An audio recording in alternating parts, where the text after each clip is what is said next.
Hello, everyone. Welcome back to Spiritual Freak Show. And we are here back with Melody today. And we're going to be breaking down some cards, but we're going to be taking a break from our major arcana. And we're going to be telling the story of the moment, which is the Tower and the Star card. So we're going to be talking about the relationship these cards have together and how that kind of reflects upon the moment we are in right now. So we just had the election in the United States. So we talked about that at the full, with the full card in the last episode. So we're going to be kind of talking about the energy of the moment and how that is represented in these cards. And this is kind of where we're all feeling, but this is where we are moving into. And astrologically, I know a lot of people have been talking about the Pluto going into Aquarius. Today is November 21st, so that we just looked it up. That happened on November 19th, and this is an outer planet. So in astrology, the outer planets like Pluto, Uranus, except Jupiter, those are all kind of like a reflection of us generationally and us as a collective. So we're all kind of going through the same storyline, but we're all experiencing it in different ways. And so the astrology and the tarot can kind of work in conjunction together so that we can kind of examine and understand a little bit more about collectively what we're all experiencing and feeling. And then today we're also at the end of Scorpio season going into Sagittarius, which is a fire sign. And then we're going into that winter solstice next month, which is kind of at the end of the year.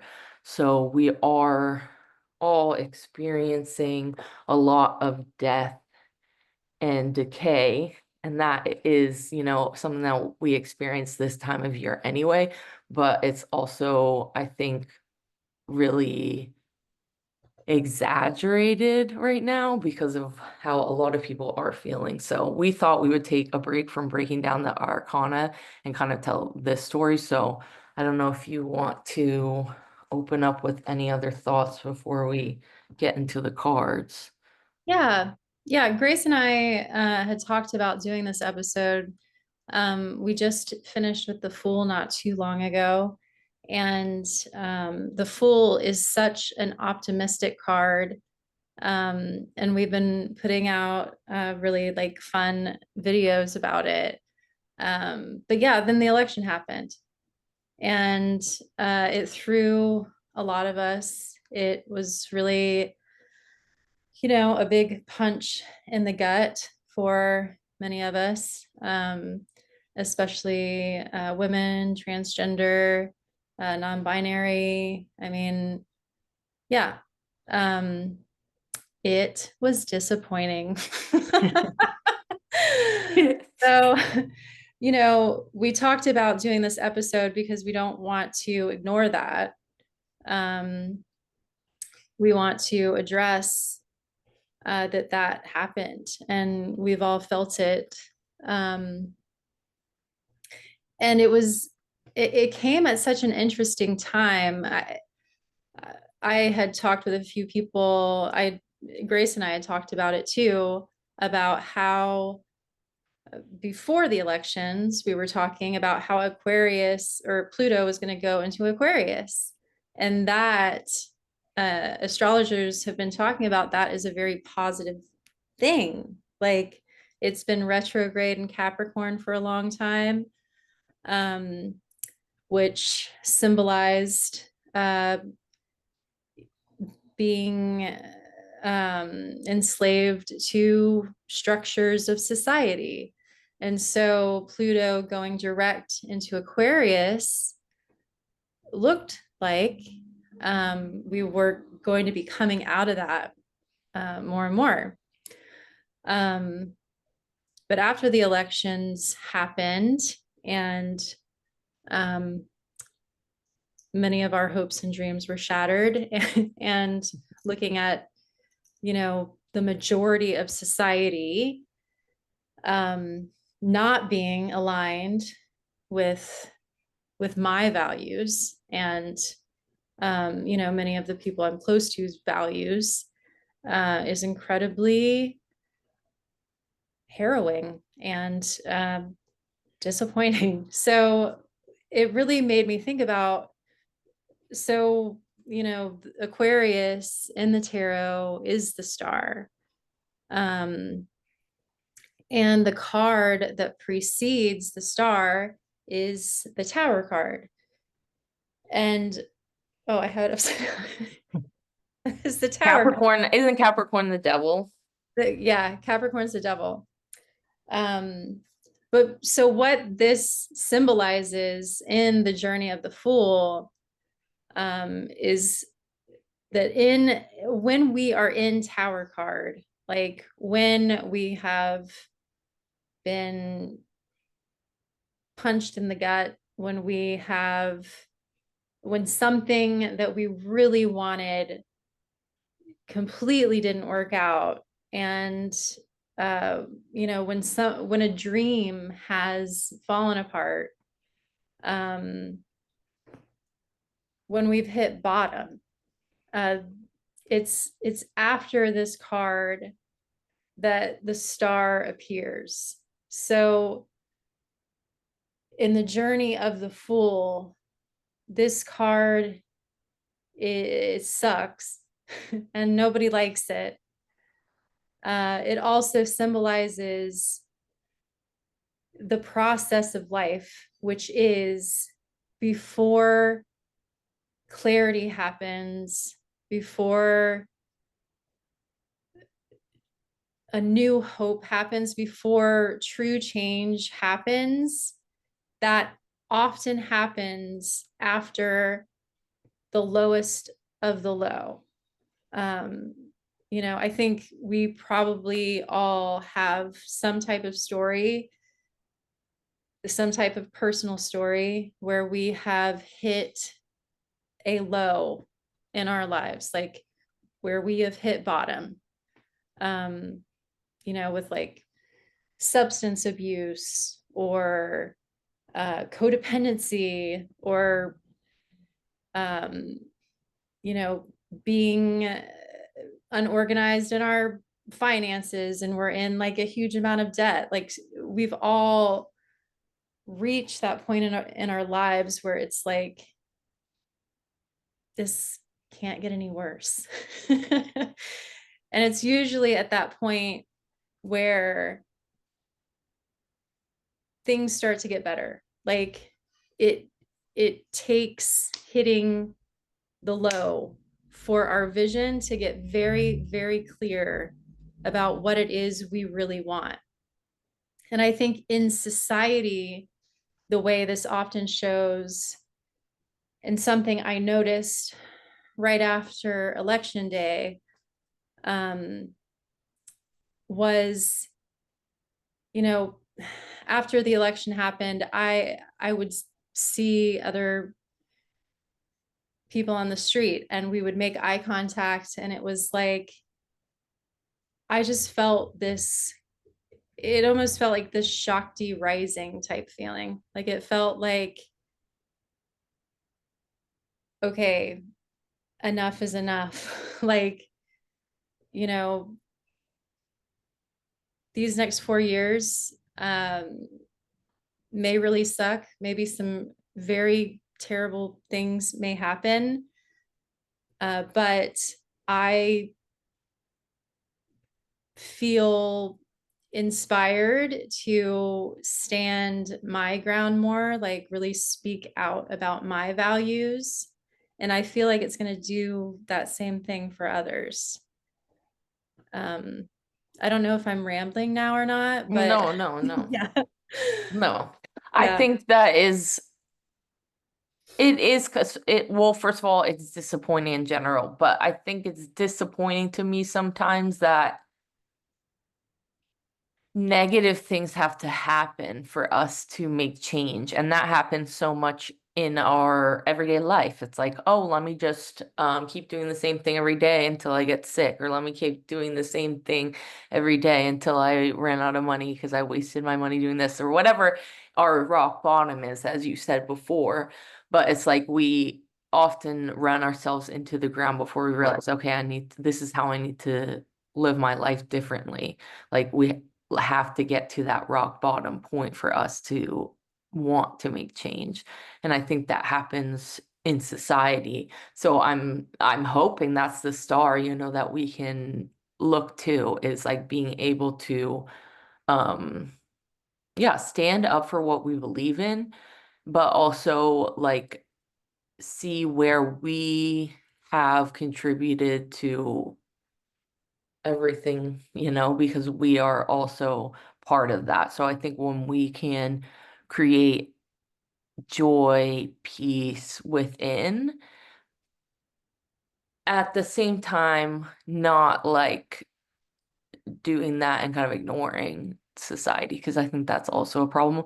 But having a place where you can have that joy, that laughter, that still have things to look forward to, that star, rather than crumbling when the tower crumbles around you. Like we want to make it to that next step. You don't want to get stuck in this, because it's so easy to get stuck in fear when there are very real, fearful things to, you know, focus on. And I Fear think about. Yeah. there's so much going on already with climate change, with like just the society in general in America. Like we have like a shooting every other day. Like there's so many chaotic things. And then to throw another Donald Trump presidency on top of that, I'm like, we really do not need this. But something about the energy, that's how we had to do it, I guess. That's how we had to kind of make shift and make changes. And, wish that things were different, but I also don't want us to, again, like get stuck in this, that we can't make shifts and changes in our life, in our community, in society under, uh, Trump presidency. I feel like, we can still there are still things that we can do proactively in our life.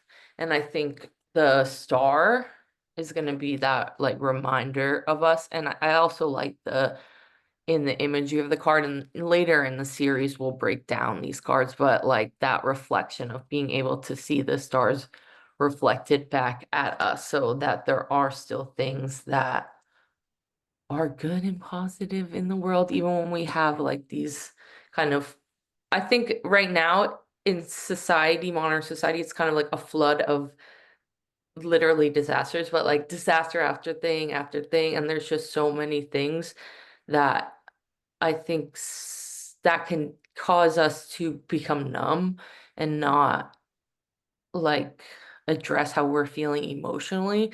So I think a lot of us feel, if we look at those things, then it becomes overwhelming. I think in spiritual spaces, that's kind of the tendency. Like, let me just not think Yeah. about this. Let me not, like, let me ascend, let me vibrate higher. Like, and yeah, like we should definitely meditate and do our things. But I think you know what I'm saying. And those Yeah. listening, I think you guys can understand too. It's like, um, don't let the chaos of the world around us, well, make us numb to our feelings, whether that is our feelings of despair and like chaos, sadness, but it's also when we numb those things away, we're also numbing away our other feelings too, of the star energy, that joy, that Yeah. like Right. we don't want to push down our feelings. We want to be able to process them. And when we Yes. can process them, ideally, we can use that to kind of activate the energy around us to be able to send that out into the world, however that applies to our lives. Yes.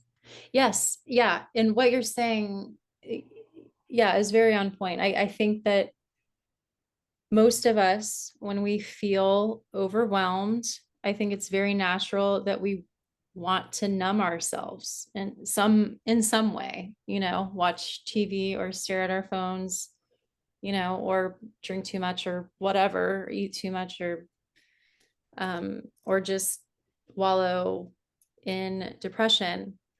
But yeah, what you're saying um makes a lot of sense, and it does, speaking to the journey of the soul.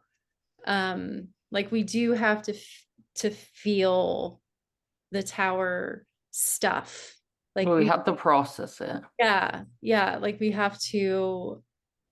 I feel like we've been in this since COVID. And when as America, we have not processed anything. So I feel like we're just like keep going into like further and further into like this pushing away of Hmm. reality. And then I think,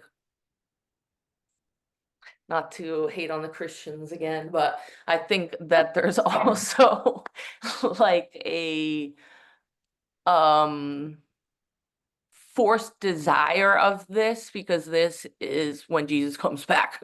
If we want to create the apocalyptic society and we look at these things, they can look at these things as signs of, Signs of. the end times, and that I think creates a um disillusion when we're not taking care of society and the world around us, because that isn't like important, because it's not going to be here apparently. even Yeah. even though I'll be here because I have not been raptured, because I was not baptized, so you Did guys we I'll be miss stuck it? here. But Did we miss the but rapture? but this, I feel like the Christian nationalism is alarming. uh, as I've discussed on this podcast, I'm a big Jesus Mary person. Love those stories, but when we create want to create this end times scenario, that is a little cultish, you Hmm. guys. Run, get out. Yeah.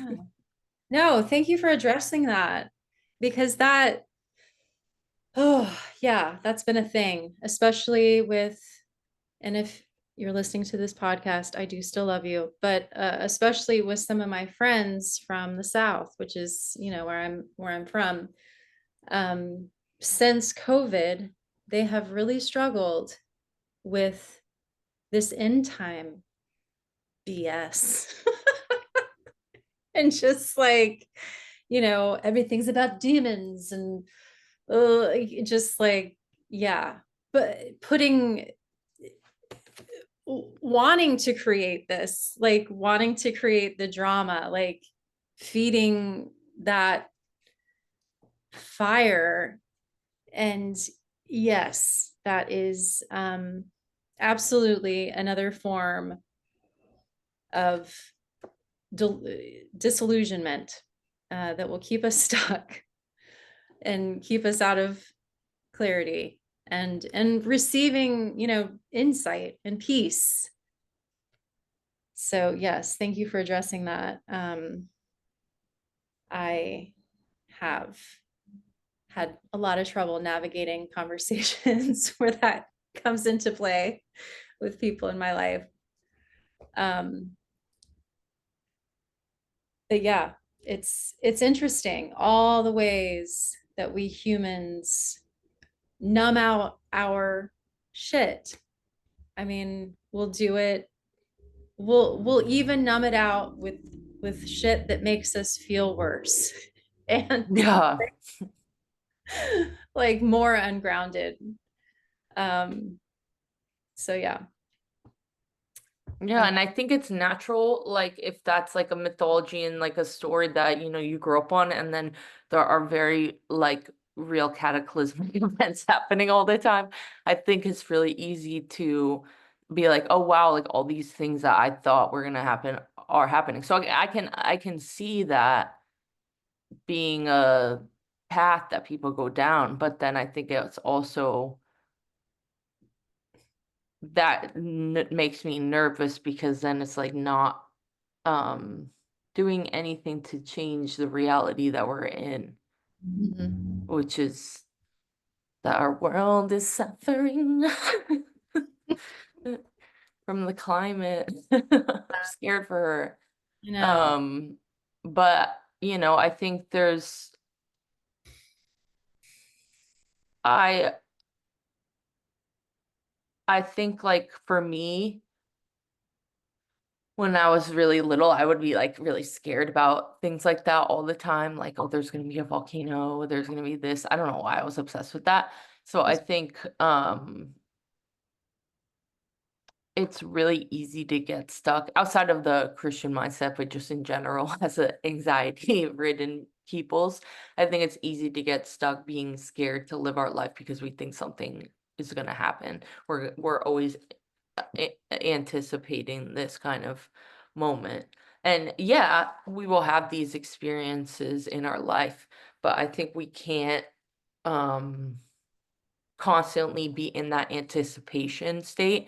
And for me, like that's what spirituality has helped me find some semblance of peace in the moment, or being able to stay in the moment and not be future tripping about everything, or being worried that someone's gonna like attack me or like whatever I'm scared about. Like I think it's really important to have these tools. So mm, I think there's a fine line between allowing our spirituality, yeah, to take us out of it, like we said, yeah, and just numb out, or if it's something that allows us to stay embodied and grounded and to feel okay even when we're in this chaotic state, and know that that there is something to look forward to, like that there is things into the future. And then, the cards after that are the sun and the moon. So there's a lot of there's a lot more yeah, after this. It's not the end of the story. This yeah. is It's not the this end. is like in the middle of the story. Yeah, Like yeah. We're this not in the nearly. tarot, like there's a lot to come after this. Yeah, So there's a this is lot. kind of just like this isn't even like the crescendo, as they said. This is like the middle of the story. So this is kind of like the place where we can make choices and um, change and learn from this experience rather than close our eyes again and again, Yeah, which yeah, we tend to do as white American yeah. It's society. true. We tend to Yeah, close because our we eyes have again and that again. right. Yeah. Um, yeah, freedom and democracy gives a lot of space for all types of new ways to process life. But I wanted to mention something else. So when we were talking about the Fool in the last episode, we talked a lot about manifestation and how the Fool is that energy that precedes manifestation, which is this guy right here, the magician. Creation. Yeah. Um, I feel like this is another type of example of that. Um, and it makes me think of, the yin and the yang. And I am coming to a place where I do see it as a law of nature, or a law that happens, on this realm, that we do have to truly see clearly what we do not want in order to see clearly what we do actually want. And what my hope is with this election situation is that it will be so blaringly obvious. I don't know how it's not already blaringly obvious, but my hope is that it will be so blaringly obvious that, the values um, that this leader stands for, um, it's going to become obvious that that's not who we want to be. Like we I have hope. Humans want to love other humans. And all the other stuff has to do with old evolutionary crap that we're coming out of. Like when we used to have to fit into our tribe in order to survive, like I feel like that's where a lot of these prejudices and just other ignorances, like people's inability to put themselves in another human being's shoes or animal shoes or the earth's shoes. I mean, people's people's inability to have empathy, I feel, is from the need to survive. And in the Piscean era, which, now we're into the age of Aquarius, but when we were in the Piscean era, it was about that. It was about surviving in a group. And now, coming into the age of Aquarius, it's about aligning with our values and aligning with our truths. And I feel like, yeah, in that process, all of this ignorance and all of this lack of empathy and just weird delusional shit is going to fall away, and we're going to connect to what truly is important, and that's connecting to each other and caring for each other and caring for the earth and all of its beings. Can we So talk about the aliens that they told us about too? Because maybe they'll help. Maybe they'll help us unite. Did you yeah, hear about yeah, this? talk about that, because I've only heard little snippets. I mean, I didn't like watch the whole thing or whatever, but I guess there's been a few congressional hearings. I don't know exactly what that means, like who's there, like what the Yeah. authorities are or whatever, but in the last couple of years, I think there was one in 2020, and then now this is another one, but these people who are in the military or whatever, they swear under their oath or whatever that these are true things. So who knows? I believe, I choose to believe, but who knows if it's what they say it is. But I guess like there have been, they call them, instead of UFOs, they call them UAPs, because I don't know why, but now they're I unidentified something. Real? I know that they said there were some underwater, like Yeah, that was. exactly. So they found like objects underwater, these unidentified ships or whatever that are not from US military or any other known military, and then they're saying that there's some kind of extraterrestrial thing. But who knows the details of that. And then they also said that they have like uh materials and evidence or whatever that they have of these beings. Cool. So that's kind of interesting. I think just in conjunction with the like Age of Aquarius, it's like all Oh, about more information. So I think that can also come from the tower, like we're talking about this moment we're in, where when we clear stuff out, there's more information, there's more to be known.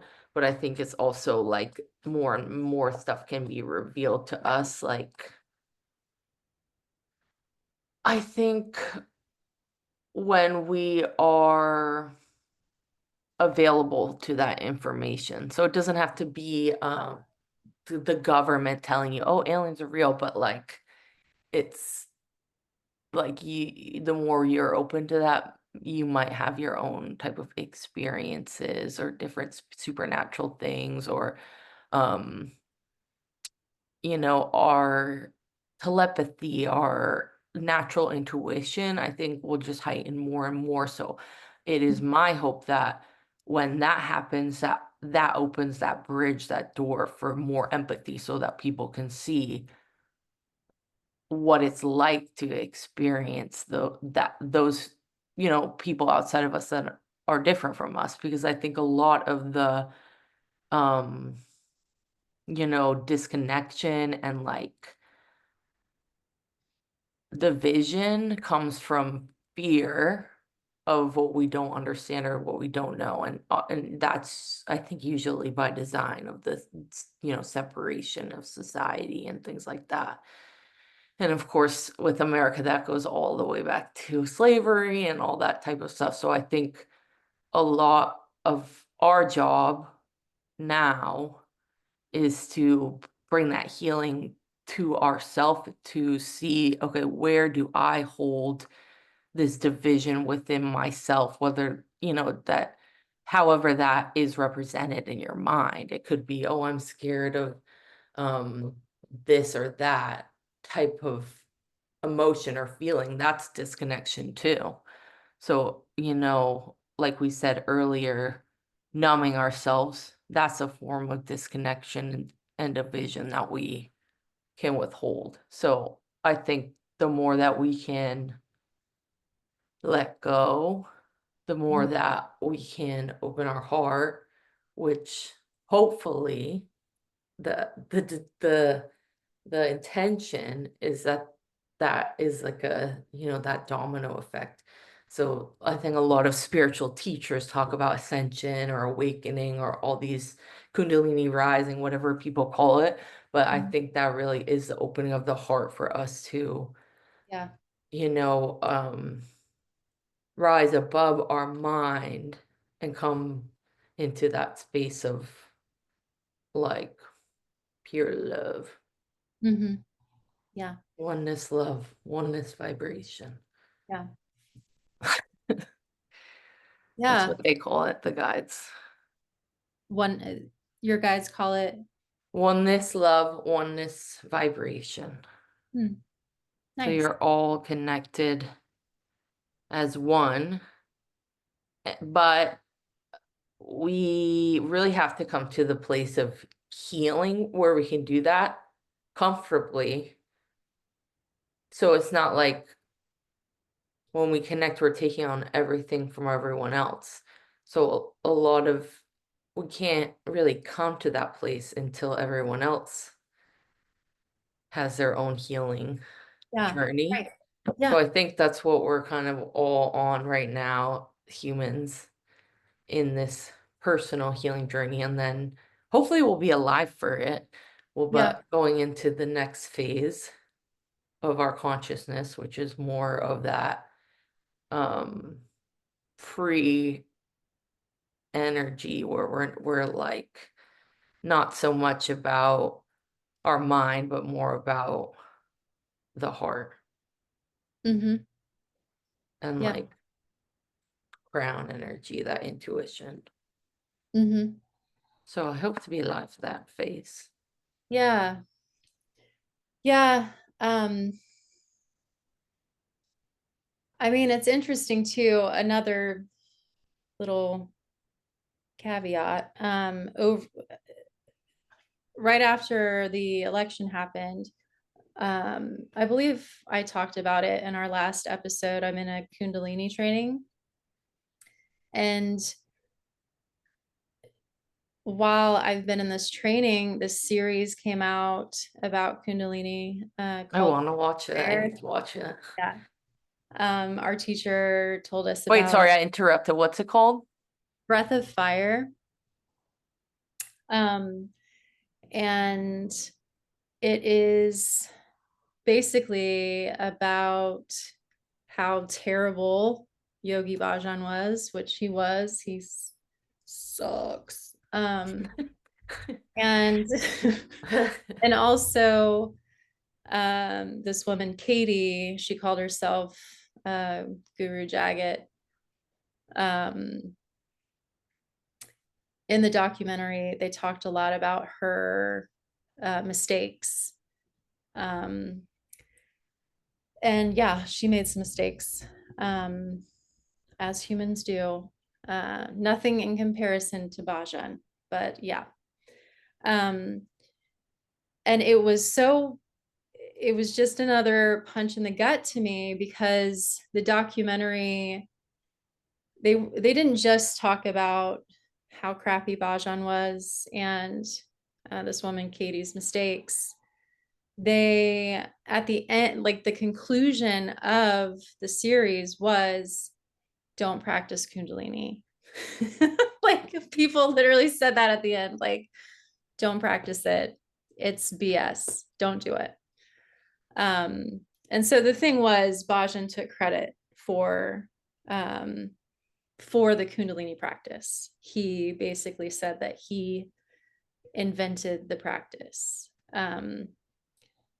which I think is absurd. I don't think he did, but it was a punch in the gut for me, because what Kundalini practice has done for me is helped me feel empowered, and it's helped me be able to speak my truth more clearly, and also separate my energy from other people's energy, which I think is something that a lot of the many people who tend to be more intuitive struggle with, just separating their own energy from other people's. Um, and the whole purpose of the Kundalini practice is for the age of Aquarius. Like, the Kundalini practice is to help people adjust to the age of Aquarius. And the age of Aquarius is where we are aligned with our energy, where we have clear boundaries, our chakras are clear and balanced, and we're naturally receiving insight from the universe, from our guides. Like, there's a flow and a harmony. And it's just a wild dichotomy that somebody like Bajan brought that practice to the West when he was doing the absolute opposite. I mean, he was a cult leader and a predator, teaching empowerment. So, and teaching practices that are meant to help people be stronger in their individuality. So, wild dichotomy, but that's that's that's life here on this planet. Like, life has these fucking contrasts. Or I hope I can say the F word on. Oh well. It's Life. fine. Okay. Life has these. YouTube just doesn't like you to say it within the first like 2 minutes, but I Oh, don't okay. think that's we're good. Okay. I But life. swear all the time. Okay. Okay. Cool. But life has these wild ass dichotomies where the the complete opposite thing will bring like, I think what I'm trying to say is something terrible can actually bring about such positive change.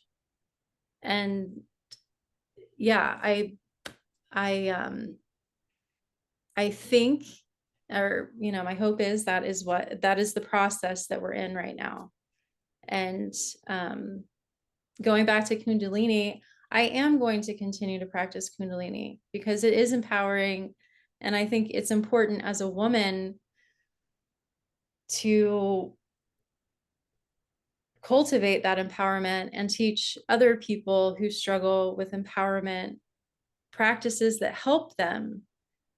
And, Bajan can just like flail out in the ethers wherever. Like, he has nothing to do with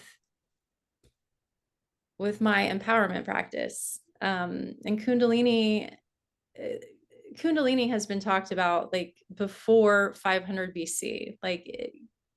He did not create Kundalini yoga. But yeah, maybe I'm Yeah, going. it's like a no, no, no, that's all relevant. And that's like the energy, I think that is a similar energy to Trump too, of like not I don't know about the bringing the good, but maybe Yeah, eventually, we don't see that but part. like in I don't see that part yet, but like maybe in like 10 years I'll reflect and be like, oh, this is what happened because of this.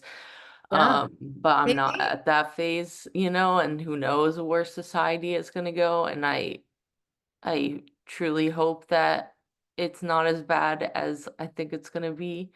But I also think that um we still have to, yeah, create these spaces of empowerment for ourselves.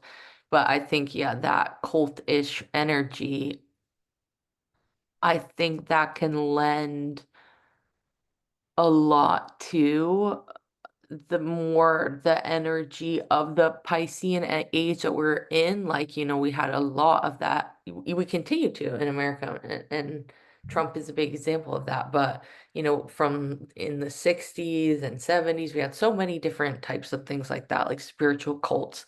And, in the last 10, 20 years, there's been more and more. I've seen like so many YouTube documentaries about different cults. And I think that is really something that I'm hoping we're moving out of that, because the more that we can see that we don't need a guru or a leader to tell us how to create that, or a pastor or whoever, but like tell us to create, our connection with spirit and with God and with ourselves and our empowered energy, our kundalini, the energy within. Like, we're moving into a space where we can truly see that for ourselves. We don't need that voice outside of ourselves. But I think we're kind of in those dying energies right now, like, and we're really moving out of that, patriarchal space. And they, talk about us moving into these different eons of time, and I don't know how long those eons are. So I Yeah, don't know how long, if we'll be in this death phase for 5 years, 10 years, 30 years, 200 years. But we are moving into the Kali Yuga, and moving into that eon, that golden age. hmm, So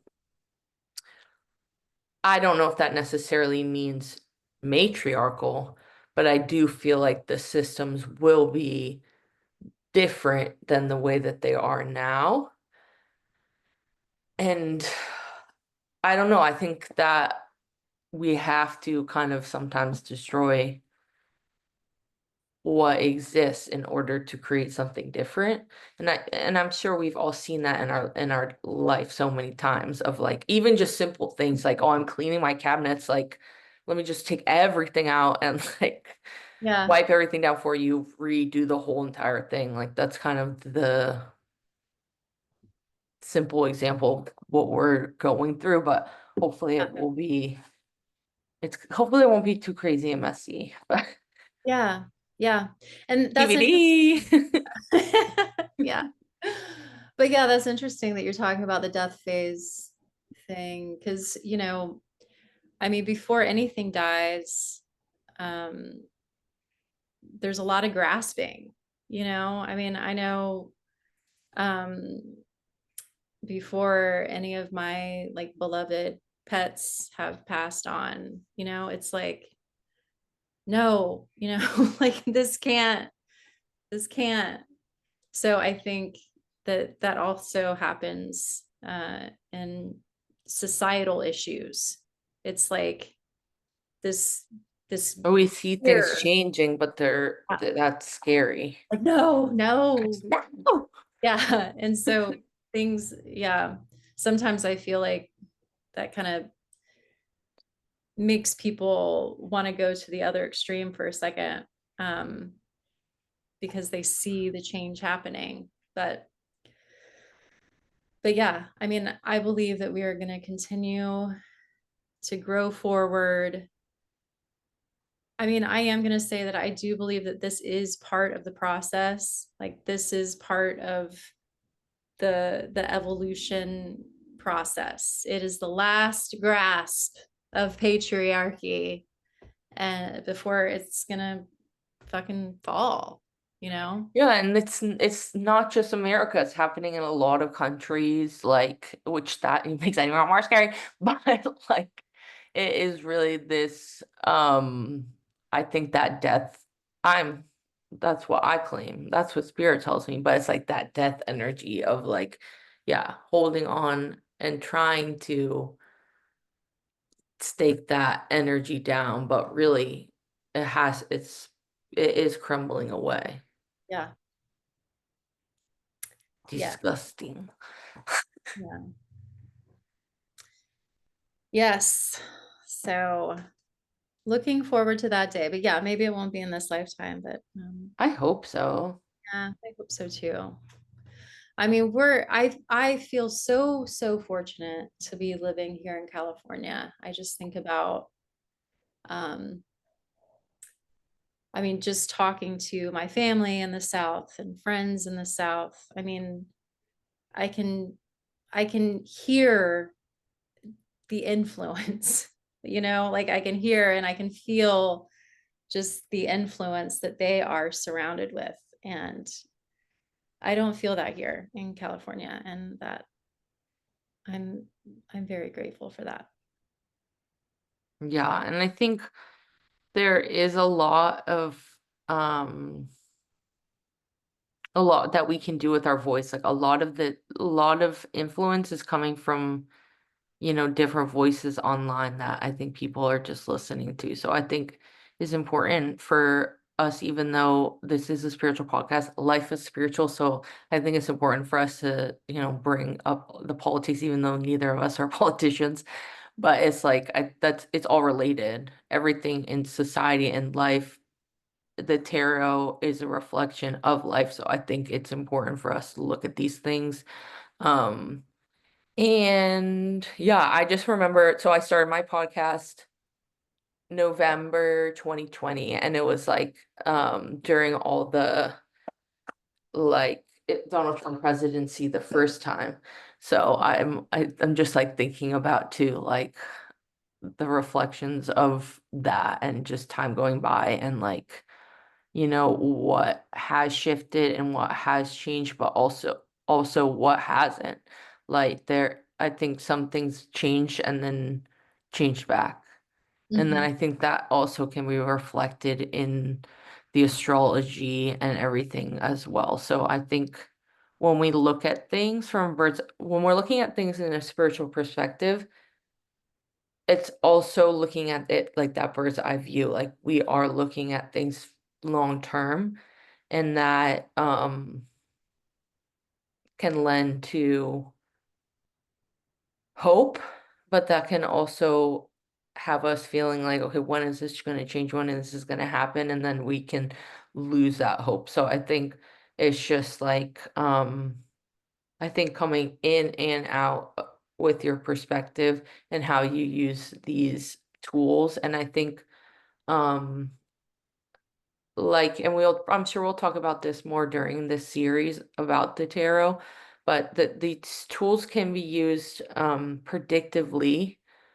We can look at, okay, what's next month going to be? What's the presidency going to be? What's the next 10 years going to be? But that also can get very obsessive and overwhelming if we're just trying to constantly predict the future. So I think also just being reminded that these are helpful for us on a personal level and emotional level, and it's not always um helpful to constantly look to the future with your tools. Mhm. And I think we talked about that last time too, or maybe on the intro episode, but like I it's easy hit to on get that. obsessive with the signs and the future and the this and the that. So I think also don't get too like obsessed with when things will happen. Yeah, yeah. Too futury. Yeah. Yeah. Yeah, yeah. Tarot is is the mirror of our current energies. Um, Anything else about this tower and the star that you want to share? I know later, like we said, later in the series, we'll break these cards down, but anything else you want to share, like tonight? I don't think so. I did want to share this beautiful drawing Ooh, that my friend Mary drew back in 2001, I believe. Um, but yeah, this is the star in the Thoth deck. wow. So sorry, podcast people, that you can't see it, but go on YouTube. Send a pic to us, Okay, yeah, I will. Yeah. and we'll post. Wait, I have a question. Yeah. So, for those who listen to the full episode, at the end of the episode, or if you haven't yet, you can go back, but we did an exercise Yeah. with some journaling. And next episode, when we talk about the magician, Melody and I will talk about our experiences. But Melody typed out some of those journal questions and we posted them on Instagram. But now the post is gone. Did you delete the post? Oh, there was a misspell, so I reposted it. I was like, what I happened to the post? I reposted it with a video. So now so underneath the video in the description, No, I want the other one. you want the other one? Okay, I'll make another one. But hey, And then should I'll post it on the Instagram. So guys, if you follow my Instagram, it's angelface.grace, but there is also an Instagram for the podcast, which is Spiritual Freak Show. So we've been posting those, and then you guys can also follow Melody, which is Tarot with Melody, and links will be in the show notes. But yeah, if you haven't done that exercise yet, there's still time. We're gonna do our magician episode probably in I don't know when, like in yeah, a few probably in a few weeks. weeks. So, you have time to go back and, we're designing this series to go through the cards, but if you miss a week, just you can listen, you can always go back. It's not like the end of the world to Yeah. do them in order, but the the tarot is telling a story as we've mentioned. So, I think that will help. So you can always like go back and go to the full one. Mhm. Yeah, and maybe we should do some journal prompts for this one. Um, I mean, Anything that comes on the top of your head. Also, we talked yeah, about making a playlist and I started one. you did? And I was thinking we would just do a song per episode and then Cool. eventually we'll have a long playlist. But Yeah. I picked the first song for the Fool because I was listening to Shuffle on my Spotify and I was like, wait, this song is like the Fool. But Yeah. it's Solitude by Black Sabbath. And if you guys haven't listened to that song, you can listen to it. God, But I have I'll to put a listen to link. Black Sabbath. I'll put a link in. I would play right now, but I don't think you could hear it. But I'll put a link in the show notes for the playlist and then we'll keep adding to it. Yeah, sweet. All right, yeah, I'll add a full song too. Yeah, you should. Yeah. Um, but yeah, as far as the journal prompt for this, if you so desire. Anything that comes to the top Yeah, of I your was head. thinking about, just kind of journaling about times in our life where we felt uh, just extreme disillusionment, or where we felt that we were at our lowest point. Um, and what was the truth wanting to come through at that point? Like I feel like whenever we're in that very low point, there is something that is wanting to be seen, or something that we need to accept, or um have clarity around. Like yeah, I just think it would be interesting to journal about a time in our lives where we felt some form of chaos or, whatever bottom. And then um, what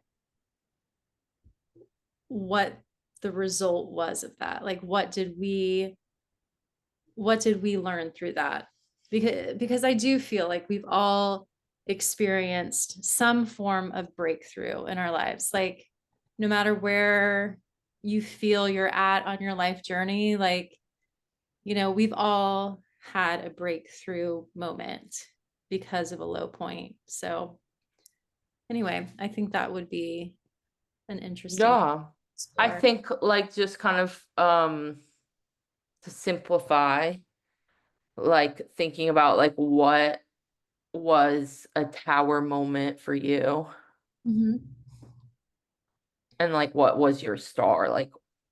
Yeah. What was a tower moment for Like you? what was that thing that you learned from that reflection that you got, like the what happened after that kind of, and just I think that when we think about that, I think it's our hope, that that will help us see, okay, that we've experienced this before and this is something that we learn from that. Yep. Mhm. Yeah, that sounds good. Yeah, journal Okay, about a tower moment and what was your star? That sounds amazing. good. Well, I hope you guys enjoyed, and yeah, I don't really know. I feel like I just want people not to stay in a state of fear. Yeah. And I think fear and shame, I always talk about this, but fear and shame are kind of like our biggest demons. So when we like give into those, like I think there's so much that we're missing out on. And I think it's really important for us to face those things head on. Mhm. And that can show up many ways. And but it's also not like getting overwhelmed. Like you don't have to do everything at once, like change your whole life in a day. But yeah, Yeah. so thank Yes. you. Thank you, Grace. Thank you. Well, thank you guys for listening. We'll be back in a few weeks with the magician episode, but for now, check out the intro episode and the full episode for those who haven't listened, and check out the other episodes on Spiritual Freak Show.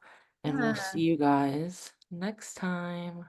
Oh, and also, before we leave, for those who are listening who are local to Sonoma County, Melody and I are doing a event next or this week. Yeah, it's this Oh my Sunday. God, I need to promote. If anyone, I gotta put this episode out. Oh my God. I was We'll thinking have it to was put it next out. week. Oh my gosh. Okay, I Yeah, need to I like know promote. it's Sunday. Oh my gosh. Okay, well, we're doing an event on literally Sunday. It's Thursday right now, so Yeah. you guys Yeah. might miss this by the time the episode comes out. But yeah, we're doing a sound bath and yoga workshop at Radiate in Sebastopol. I'll put all the links for that in Yeah. the show notes too. But it might already have happened because I Yeah, was maybe thinking so. it But was come to the next one. but I mean, come to the next yeah, the one and hang out. combination of restorative yoga and sound is just, it's it. Like it's what everyone needs to do. Just Yeah, clear their yeah. energy. It helps if you're dealing with some depression or sadness or even overstimulation. Like it's a really healing experience. So Yeah, it's at 4 o'clock to six or o'clock in Sebastopol, California. Is it? wait a second. Yes, 4 to 6. I told somebody the other day, oh my gosh. I told somebody today it was 2 to 4. It is 4 to 6. It's 4 to 6. 4 to 6 p.m. Yeah. Um, but yeah, we'll hope to do more. We also talked about maybe doing a meditation and sound class. So stick around, check it out for future events. But otherwise, we will see you online on YouTube or for those listening to the audio. And Yeah, yeah, tell us your feelings and love you. Bye, y'all.